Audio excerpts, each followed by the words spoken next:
Best varicose wines చికిత్సనే పొందండి. నొప్పి లేని చికిత్స కోసం సంప్రదించండి ఎబిస్ హాస్పిటల్.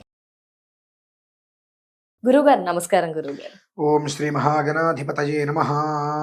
గురుగారు దీని గురించి అడగాలా వద్దా అనే సందేహంతో అడుగుతున్నాను గురుగారు. ఏంటంటే ఒక విశ్లేషణ అని చెప్పుకోవచ్చు. February 14th వ్యాలంటైన్స్ డే, ప్రేమికుల దినోత్సవం. ఇందులో పెళ్ళైన వారు కూడా ఆ డేని సెలబ్రేట్ చేసుకుంటారు, లవ్ మ్యారేజ్ చేసుకున్న వారు చేసుకుంటారు, అరేంజ్ మ్యారేజ్ చేసుకున్న వారు చేసుకుంటారు, కపుల్స్ లైక్ ప్రేమికులు చేసుకుంటారు, అలా రకరకాల జోనస్ వాళ్ళు అయితే చేసుకుంటారు గురువు గారు. అయితే దీని గురించి ఏంటంటే డౌట్ గురువు గారు, అసలు ఏంటి ఈ ప్రేమికుల దినోత్సవం అంటే ఏంటి, మీరేం చెప్పాలి అనుకుంటున్నారు? అంటే దీని ద్వారా ఆ కపుల్స్ కానీ వారు ఏమైనా మంచి సందేశం ఇద్దాం అనుకుంటున్నారా? దాని ద్వారా మంచి జరుగుతుందా, సొసైటీలో చెడు జరుగుతుందా? అసలు ఆ డేని ఆ డేగానే సెలబ్రేట్ చేసుకోవాలా? మిగతా రోజులు మేము బాగుంటున్నాం కదా, మిగతా రోజులు చేసుకోకూడదా? ఏంటి దీని గురించి మీరు ఒక విశ్లేషణ ఏమైనా తెలియజేస్తారా గురుగారు? అంటే దీని ద్వారా పిల్లలు ఏమైనా చెడిపోతున్నారా, పెద్దలు ఆ రోజు హ్యాపీగా కలుసుకుంటున్నారా, అలా ఏంటి? మీరు అడిగినటువంటి ప్రతి విషయానికి మీ ప్రశ్నలోనే సమాధానమే ఉంది. అవునా గురువు గారు? ఎందుకంటే వ్యాలంటైన్స్ డే అసలు ఎవరిది, ఫారెన్ నుంచి వచ్చింది, అలా ఒక్కొక్క ఎన్ని సంవత్సరాల నుంచి ఇక్కడ వ్యాప్తి చెందింది, అది కూడా మనం గమనించాలి. గత కొంతకాలంగా కొన్ని 2-3 దశాబ్దాలుగానే, ఇంకా లోపే, ఇది 3 దశాబ్దాలు వేసుకోండి ప్రబలిల్లింది. అంతకు ముందు ఇవన్నీ లేవు. మీరు అన్నారు చూసారండి, ప్రేమికుల దినోత్సవం అని చెప్పి, ఆ దినమే అది దినం, ప్రేమికుల దినోత్సవం. అక్కడ నాకు అర్థం కాని విషయం, February 14 నేను ప్రపోజ్ చేస్తున్నాను వ్యాలంటైన్స్ డే అని అంటుంటారు కదా.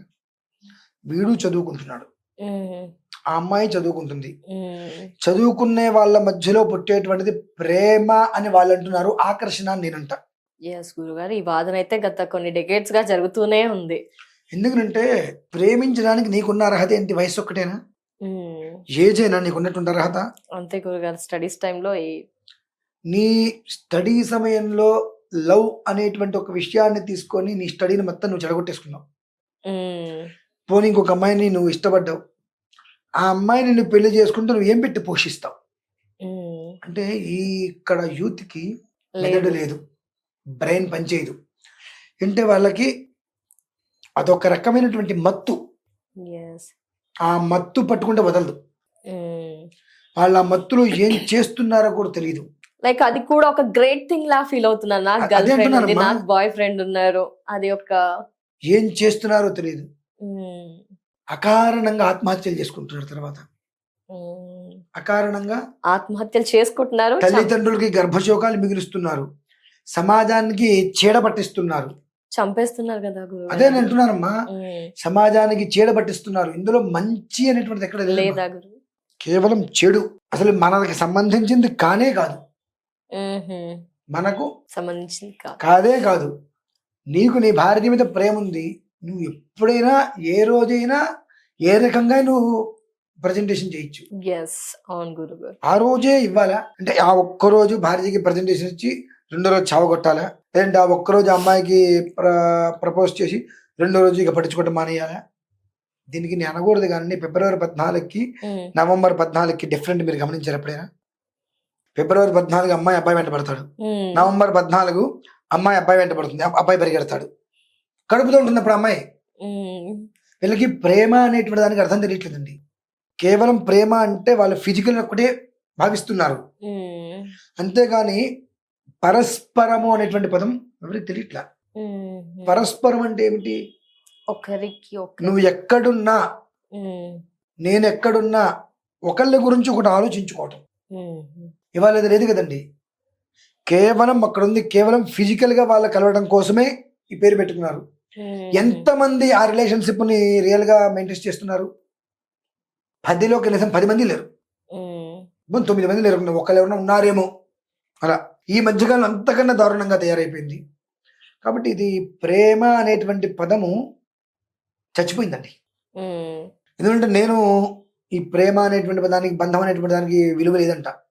ఇప్పుడు లేదంటారా? అసలు మొదటి నుంచే లేదంట. మ్యారేజ్ కూడా కేవలం అవసరమే. కొంతమంది ఉన్నారు నాకు తెలుసు. మరి కొంతమంది అంటే అమ్మాయి నుంచి కట్నం రాలేదు అంటే అమ్మాయిని హింసించట్లేదా? అమ్మాయికి పిల్లలు పుట్టట్లేదంటే అమ్మాయిని వదిలేయట్లేదా? మరి అమ్మాయి మీద ప్రేమ ఎక్కడుంది? అమ్మాయి మీద బంధం ఎక్కడుందండి? ఆ అబ్బాయి దగ్గర డబ్బులు ఉంటే అమ్మాయి వదిలేయట్లేదా? అబ్బాయి సంపాదించలేకపోతున్నాడు వదిలేయట్లేదా? ఈ బంధం ఎక్కడుందండి? కొందరు ఉన్నారు, కొందరు విషయం ఓకే. ఓకే గురుగారు. రిలేషన్షిప్ మ్యూచువల్ బెనిఫిట్స్ అలానే ఉంది మినహాయిస్తే ఒక బంధము బాధ్యతతో ఇప్పుడు ఎవరు లేరు. ప్రేమ అనేటువంటిది డబ్బు పెట్టి మార్కెట్లో దొరికేటువంటి ఒక వస్తువు అయిపోయింది. దీన్ని సిగ్గు లేకుండా పెంచి పోషిస్తున్నారు. ఇంకా నాకు అనిపిస్తుంది తల్లిదండ్రులు చవటలైతే ఇటువంటి పనులు వస్తే పిల్లలు ఇటువంటి పనులు చేస్తారు. అంటే అలానే కదమ్మా, నీ పిల్లలకి నువ్వు సరియగు సమయంలో సరైన ప్రేమను నువ్వు అందిస్తే వాళ్ళకి ఇక్కడ వేరే ఆలోచనలు రావు. తల్లిదండ్రులు ఇద్దరు సంపాదనలో పడిపోయి పిల్లలతో 10 నిమిషాలు కూడా అంటే ఇక్కడ తప్పు పిల్లలది కూడా నేను అనట్లా, తల్లిదండ్రులు 10 నిమిషాలు నువ్వు పిల్లలతో ప్రేమగా స్పెండ్ చేయలేకపోతే ఆ పిల్లలతో ఎవరైతే ప్రేమగా మాట్లాడతారో దాన్ని ప్రేమ అనుకుంటున్నారు. అవును గురువుగారు. ఆ ప్రేమలో ఇది అవునా ఇది కాదా అనే విషయాన్ని వాళ్ళు గమనించట్లా. తను నా కోసం ఇంతగా అంటే స్నేహం జరిగింది, ఒక 10 రోజుల తర్వాత మీరేదో అడిగారు, వాడు తీసుకొచ్చి గిఫ్ట్ ఇచ్చాడు. మా నాన్న కూడా నాకు ఎప్పుడు గిఫ్ట్ ఇవ్వలేదు, ఇట్లా అడగంగానే నా ఫ్రెండ్ ఇచ్చాడు. సో ఇదేంటంటే ఒక రకమైనటువంటి అంటే మా అమ్మ నాన్న కన్నా ఇతను నేను ఎక్కువ చూసుకుంటున్నాడు, లేదంటే మా అమ్మ నాన్న కన్నా ఏ అమ్మాయి నాతో ఎక్కువ చక్కగా ఉంటుంది, నాకు ఏదైనా కష్టం వస్తే ఇటువంటిది వాళ్ళకి దాన్ని ప్రేమగా భావిస్తున్నారు. అంతవరకు ఓకే, అంటే ప్రేమగా మాత్రమే భావిస్తే ఓకే. అది ఏమవుతుందంటే చిరిగి చిరిగి చిరిగి చిరిగి చిరిగి కొన్ని రోజులకి ఆ ప్రేమ కాస్తే వేరే విధానానికి దారి తీసి అనంతరం నువ్వెవరంటే నువ్వెవరు, నువ్వు మోసం చేసావు, నన్ను మోసం చేసావు, చంపుకోవడం వరకు వచ్చేస్తుంది. దీని కారకులు ఎవరండి? తల్లిదండ్రులు. ఆ తల్లిదండ్రులే పిల్లలతోటి సమయం గడిపితే పిల్లలకు కావాల్సింది ఏమిటి వాళ్ళు అడగకుండా వాళ్ళకి ఏది ఎంతవరకు అవసరం అంతవరకు పిల్లలు ఆ ప్రేమ మీద ఉంటే గాడి తప్పరండి. అలాగే ఆడపిల్లల విషయంలో ఇలా ఉండకు, అలా ఉండకు, అలా చేయకు, ఇలా చేయకు, అక్కడికి వెళ్ళకు, ఇక్కడికి వెళ్ళకు, వాడితో మాట్లాడుకునేటువంటి రిస్ట్రిక్షన్స్ పెట్టకూడదండి. పెడితే వెళ్తే ఏమవుతుంది, మాట్లాడితే ఏమవుతుంది, తిరిగితే ఏమవుతుంది, అందరూ వెళ్ళట్లేదా, అందరూ మాట్లాడట్లేదా, నేను ఎందుకు ఇలా ఉండాలనేటువంటి ఒక భావన కలిగి ఇంట్లోంచి బయటికి వెళ్ళిపోతే ప్రయత్నాలు చేస్తారు. నువ్వు నీ పిల్లలకి ఒక రకమైనటువంటి స్వేచ్ఛనివ్వాలి. ఆ స్వేచ్ఛ ఎలా ఉండాలంటే నా వల్ల మా అమ్మ నాన్నకి ఎప్పుడు ఇబ్బంది కలగకూడదు, నన్ను అంత ప్రేమగా చూస్తున్నారు అనేటువంటి స్వేచ్ఛను ఇవ్వగలగాలి.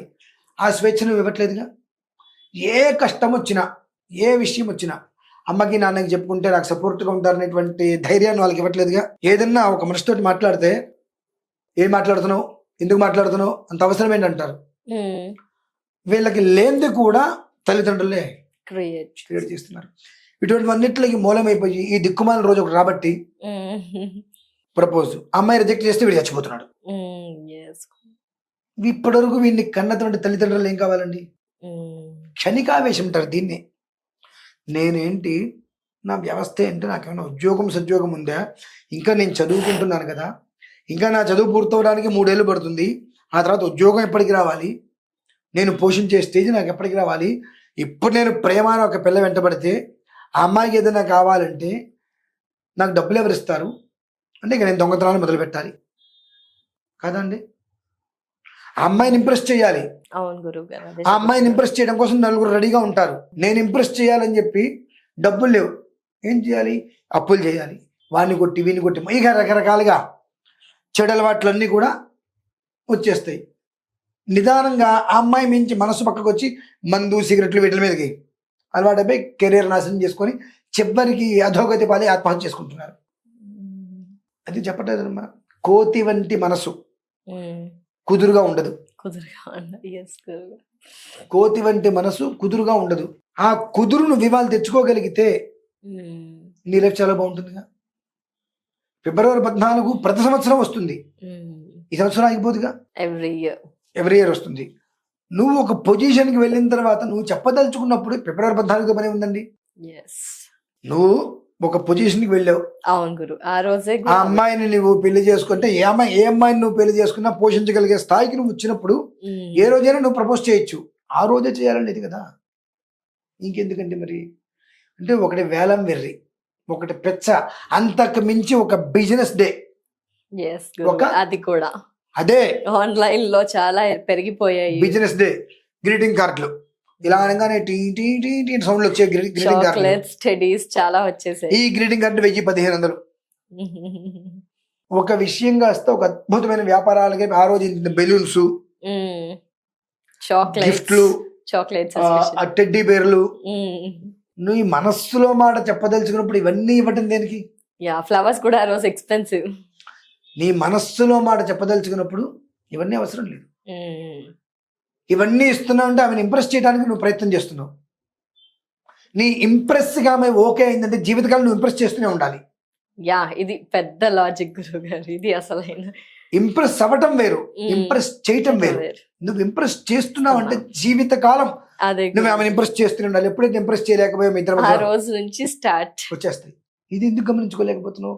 నాకు అన్నీ తెలుసు అంటున్నావు కదా, ఇది ఈ ఒక్క లాజిక్ ఎందుకు తెలియదు? ఇప్పుడు నువ్వు అమ్మాయిని ఎంతగా ఆలోచిస్తున్నావో నువ్వంతే ఇష్టమైతే సో అమ్మాయి నీ గురించి అలానే ఆలోచిస్తుంది. కానీ ఎంతసేపటికి నువ్వు ఇంప్రెస్ చేసే ప్రయత్నం చేస్తున్నావు. ఆడపిల్లలు కూడా అంటే నేను అనకూడదు, నాకు గిఫ్ట్లు ఇస్తున్నాడా, నాకు అన్ని రకాలుగా చూసుకుంటున్నాడా, నన్ను ఇంప్రెస్ చేస్తున్నాడా అనేటువంటి వ్యక్తినే చూస్తున్నారు. కానీ పెళ్లి చేసుకుంటే కరెంటు బిల్లు కట్టగలడా, ఇంటికి రెంట్ కట్టగలడా, ఈఎంఐ పే చేయగలడా, కుటుంబాన్ని బాధ్యతగా చూసుకోగలనేటువంటి వాళ్ళు కూడా లేరు గురువు.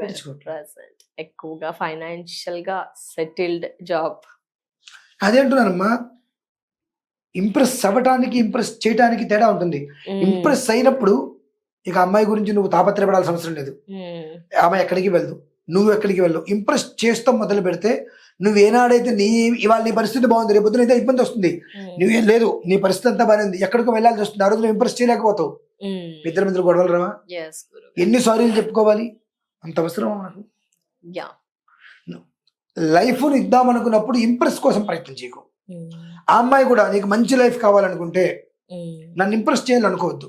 కుటుంబాన్ని బాధ్యతగా ఉండేటువంటి వాడు మనకు కావాలని కోరుకోవాలి మినహాయిస్తే ఫైనాన్షియల్ స్టేటస్ ఏముందండి? ఒక్క గంట చాలు కాలం అటు ఇటు మారితే రోడ్డు మీద పట్టడానికి. ఎంతమందిని మనం చూసుంటాం చెప్పండి ఒక మాట. ఇవాళ మంచి పొజిషన్ లో ఉండి తర్వాత పాతాళంలోకి వెళ్ళిపోయిన వాళ్ళు. అలానే నాకు తెలుసు, డబ్బు లేని కారణరీత్యా నువ్వెంట నీ బ్రతికెంత అన్నటువంటి అమ్మాయి చివరికి అమ్మాయి డౌన్ అయితే ఇతను ఒక పొజిషన్కి వెళ్ళి అతను ఆ అమ్మాయి ఇతన్ని అవమానించి వ్యవహారం చేస్తే నువ్వెంత నీ బ్రతికెంత అని వెళ్ళిపోతే అతను అది మనస్సులో పెట్టుకొని ఒక పొజిషన్కి వెళ్తే అమ్మాయి వేరే వ్యక్తిని పెళ్లి చేసుకుంది. చివరికి అమ్మాయి చాలా ఇబ్బందులు పడుతుంటే ఇతని దగ్గరికి హెల్ప్ కోసం వచ్చారు. అవసరమా ఇవన్నీ? కేవలం లవ్ అనేటువంటిది ఒక మనిషి గురించి ఒక మనిషి తెలుసుకొని లాంగ్ లైఫ్ ప్రయాణం చేయడానికి ఉండాలి. లాంగ్ లైఫ్ ఒకరి గురించి ప్రయాణం చేయడం ఉండాలి. ఈ లాంగ్ లైఫ్ ప్రయాణం అనేటువంటిది ఎలా ఉంటుంది? ఖచ్చితంగా అమ్మాయిని నేను ఇంప్రెస్ చేయాలనే ఫీలింగ్ ఉండదు. బరాబర్ నేను ఇంతే ఉంటా అని చెప్పగలుగుతాడు. కానీ కేవలం ఇవాళ నువ్వంతే నాకు ఇష్టం అని చెప్పి ఒక వారం రోజుల్లో అంతకు మించి ఏదైనా వ్యవహారం అని ఆలోచించేవాడు ఎంతైనా ఇంప్రెస్ చేస్తాడు. విషయం తెలిసి అనకూడదు కానీ గుర్రె కషాయవాన్ని నమ్ముతుందని చెప్పి ఆడపిల్లలు కూడా వాళ్ళనే నమ్ముతారు. వాడేదో ఇస్తాడు, నాకు ఇది ఇస్తున్నాడు అని అంటే ఊరికి ఎందుకు ఇస్తున్నాడు అని ఆలోచించగలుగుతుంది అమ్మాయి. ఒక గిఫ్ట్ ఇచ్చాడు, అది ఖరీదైంది కావచ్చు, ఇంత ఖరీదైన గిఫ్ట్ పరిచయమైన 4 రోజులు ఎందుకు ఇస్తున్నాడు అని ఆలోచించాలి. అమ్మాయి అది ఆలోచించట్లా. పరిచయం 4 రోజులకి ఖరీదైన గిఫ్ట్ ఇచ్చాడంటే ఇంకెన్ని గిఫ్ట్లు వస్తాయో అని అతనికి అందుబాటులో ఉంటుంది అమ్మాయి. దీనివల్ల ఏమవుతుందంటే అమ్మా పూర్తిగా ఒక రకమైనటువంటి వ్యవస్థ చెడిపోయింది. కేవలం అంటే బయట ఎలా ఉందంటే అమ్మాయి పడిపోయిందిరా 2 రోజులు అనేటువంటి, అబ్బాయిని నేను ఎలా ఆడుకోవాలో తెలుసు, ఎలా పడుకోవాలో తెలుసు. అంటే ఒక అమ్మాయిని చూసినా ఒక అబ్బాయిని చూసినా వాళ్ళల్లో రియాలిటీ అనేటువంటిది కనిపించట్లా. నిజంగా ఒకవేళ ఇలా ఉన్నా వాళ్ళు వెధవలు అవుతున్నారు. నిజంగా అలా ఒకవేళ ఒకళ్ళ మీద ఒకరికి ఏదైనా ఉందంటే రెండో వాడు సవ్యంగా ఉన్నట్లా. ఇద్దరు ట్రూగా ఉంటే మూడో మనిషి వచ్చి ఏదో చేస్తున్నాడు అంటే కుటుంబ సభ్యులు ఏదో క్యాస్ట్ అనో ఇంకోటనో ఇంకోటనో ఇంతటి దానికి ఎమోషనల్ గా ఇబ్బంది పడిపోవటాలు, ఎమోషనల్ గా ఫీల్ అయిపోయి కోసేసుకోవటాలు, అమ్మాయి డిస్టర్బ్ అవ్వడం అలాంటివి అవుతుంది. చాలా మిస్టేక్ అండి అది. అసలు ఇది ఈ దరిద్రాన్ని ఎందుకు తీసుకొచ్చారా అని ఆశ్చర్యం వేస్తూ ఉంటుంది. కొంతమంది ఏమో కొంతమంది ఈ మధ్యకాలంలో లాస్ట్ ఇయర్ కూడా చూసా, పార్కుల్లో ఎవరైనా మాట్లాడుతుంటే ఎవరో మొత్తానికి వాళ్ళు ఎవరో ఐడియా లేదు నాకు, వాళ్ళ మెల్లలో తాళగట్టిచ్చేస్తారు. అసలు వాళ్ళకి అగైన్స్ గానే పనిచేస్తుంది. అది అసలు తప్పది, అది అసలు తప్పు. ఇవాళ నువ్వు తాళికట్టించావు, వాళ్ళిద్దరు ఎవరో నీకు తెలీదు, బలవంతంగా తాళికట్టించావు, రేపుదిన వాళ్ళు సూసైడ్ చేసుకుంటే అలా జరగకూడదని తరిమి కొట్టే ప్రయత్నమే వాడిది అని అంటున్నారు గురుగారు. జరగకూడదు అన్నప్పుడు దానికి తగ్గ ఏర్పాట్లు ముందు నుంచే గురువు గారు ఒక నెల రోజుల ముందుగానే బహిర్గతం చేస్తాం మిమ్మల్ని అందరినీ. మాకు ఎక్కడైనా కనిపిస్తే మీరు ఎవరా మాకు అనవసరం. ఆ రోజు నాడు ఏదైనా జంటగా కనిపించారంటే మొత్తం యావత్ ప్రపంచానికి వీరు ఫలానా అని తెలియజేస్తాం. మీ పరువులు పోతాయి, మీ తల్లిదండ్రులు పరువులు పోతాయి. లేదా మిమ్మల్ని వెంబడించి మీ ఇల్లు ఎక్కడో తెలుసుకొని మీ తల్లిదండ్రులు కూడా మేము చిత్రీకరిస్తాం, ఇలా చేస్తున్నారని చెప్పి పరువులు పోతాయి. ఇటువంటిది ఏదైనా ఒక రకమైన భయం తీసుకొస్తే కనీసం అమ్మ నాన్నకి తెలిస్తే ఏమన్నా అంటారు అనే ఒక భయంతో అయినా సరే జాగ్రత్తగా ఉంటారు. ఇంతకన్నా ఆ ఒక్కరోజుకి తల్లిదండ్రికి ఎన్ని పనులను వదిలేసుకొని ఓ 2-3 రోజుల ముందు పిల్లల్ని తీసుకుని వేరే రాష్ట్రం పెట్టినా ఎంజాయ్మెంట్ కోసం వెళ్ళిపోవాలండి. సగం దరిద్రాలు పోతాయి. అదంటారా? రాను నేను అన్నానుకోండి ఏదో ఉంది వ్యవహారం. ఎగ్జామ్స్ అలా చెప్పే వాళ్ళు కూడా అన్నారు. ఫిబ్రవరి 14 ఎగ్జామ్ అండి, ఏమీ ఉండదు. అలా కాబట్టి గ్రహించాలమ్మా. పిల్లలు అడుగు ఎలా వెళ్తుంది, వాళ్ళు అంటే వాళ్ళకి బయట వేరే ఒక రకమైనటువంటి ప్రేమ దొరికింది అంటే వాళ్ళ బిహేవింగ్ ఎలా ఉంది ఇంట్లో అర్థమవుతుంది. ఇది ఆ తల్లి తండ్రి గమనించాలండి. ఆ తల్లి తండ్రి గమనించకపోతే నిజంగా చెప్తున్నా కదమ్మా, ఇంకొక 6-7 సంవత్సరాలు పోతే మ్యారేజ్ అనేటువంటిది కూడా వాల్యూ ఉండదు. అసలు ఇప్పటికే సగం, ఇంకొక 4-5 సంవత్సరాలు చాలు. కేవలం ఇప్పటికే 6 నెలలకు ఒకరు విడిపోతున్నారు పెళ్లి చేసుకుని, అది కూడా ఉండదు. కొందరు చేసుకోవట్లేదు కూడా. ఇండివిజువల్ లైఫ్ పూర్తిగా నాకు నచ్చినట్టుగా, నాకు నచ్చిన వాడితో, నాకు నచ్చినట్టుగా నాకు నచ్చిన వాళ్ళతో నేను ఉంటాను, నా లైఫ్ ఇది అనేటువంటి, అంటే ఏంటంటే పెళ్లి అనేటువంటి దాని మీద పూర్తిగా విరక్తి చెందుతున్నారు. ఎందువల్ల అవగాహన లోపం. నాకు తెలుసు నేను ఏదైనా చేయగలను. ప్లస్ ఇండివిజువాలిటీ కూడా ఎక్కువగా. ఇద్దరు ఇండివిజువాలిటీ కావాలనుకుంటే వివాహం చేసుకోకూడదు. వివాహం చేసుకుంటే ఖచ్చితంగా ఆ ఇద్దరి మధ్యన కూడా కమ్యూనికేషన్ ఉండాలండి ప్రతి విషయంలోనూ. నువ్వెంత అనుకుంటే ఏముంది, నీకు పెళ్లిళ్ళు చేసుకోవడం దానికి ఇప్పటికే చాలా మంది చేసేస్తున్నారు. ఇంకా సంపూర్ణంగా హైందవ వివాహ వ్యవస్థ నాశనానికే దారితీస్తుంది. కనుక జాగ్రత్త పడటం చాలా ఉత్తమమ్మా. అది విషయం. థ్యాంక్ యూ సో మచ్ గురుగారు. నమస్కారం.